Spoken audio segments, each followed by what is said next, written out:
নমস্কার, আমার চ্যানেলে সবাইকে স্বাগত জানাই। আজ আমি বানাবো গোটা সেদ্ধ বা সিজনা। তো চলো দেখে নেওয়া যাক আমি কি কি সবজি ব্যবহার করেছি গোটা সেদ্ধতে। এখানে আমি পালং শাক, বেগুন, কাঁচা লঙ্কা, আদা, আলু, মটরশুঁটি, শিম আর রাঙালু। আমি কড়াইয়ের মধ্যে নিয়েছি ছোলার ডাল, গোটা মুগ, মটর, ছোলা, রমা, বিউলির ডাল, খেসারির ডাল। এবার আমি সবজিগুলোকে সব এক এক করে ছাড়িয়ে পরিষ্কার করে জলে ধুয়ে নেব।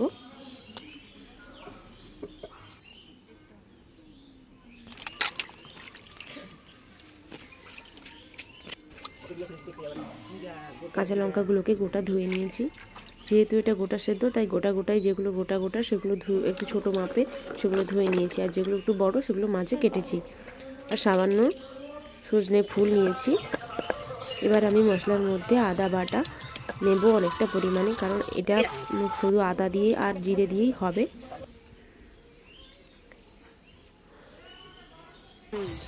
আমি এখানে সর্ষের তেল ব্যবহার করেছি। তেলটা গরম হয়ে এলে তেজপাতা, শুকনো লঙ্কা, 5 ফোড়ন দিয়ে দেব।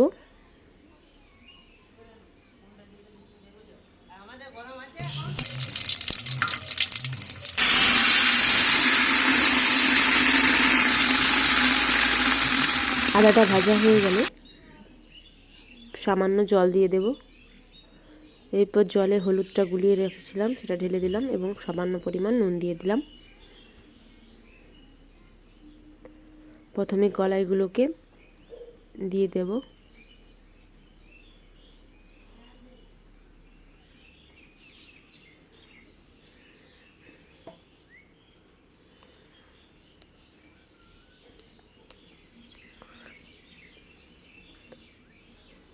এরপর একে একে সব সবজিগুলো তুলে দেব।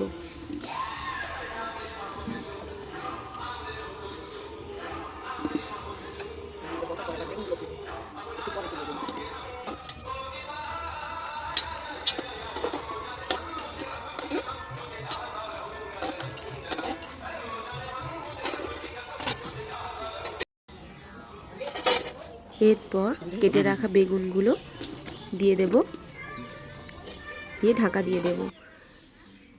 আমি এখানে একটা করে সবজি দিচ্ছি এবং কিছুক্ষণ ঢাকা দিচ্ছি।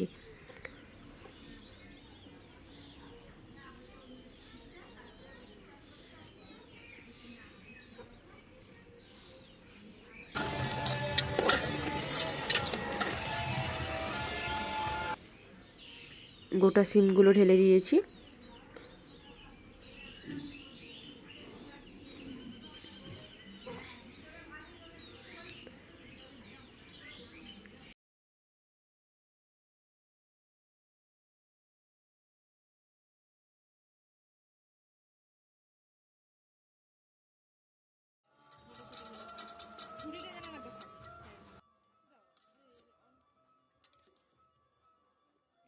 সব সবজি আমার দেওয়া হয়ে গেছে। এরপর আমি পরিমাণ মতো জল দিয়ে দেব।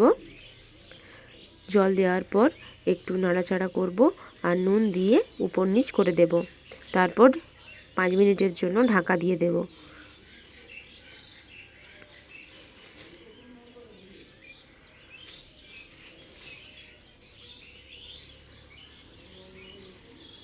আমার গোটা সেদ্ধ প্রায় হয়েই এসেছে।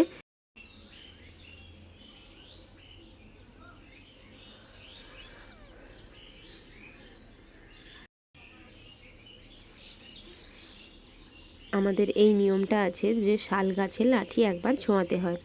হ্যাঁ, আর আপনারাও কাদের কাদের এই নিয়মটা আছে অবশ্যই আমাকে কমেন্টে জানাবেন যে শাল গাছের লাঠি ছোঁয়ানো কাদের বাড়িতে নিয়মগুলো আছে।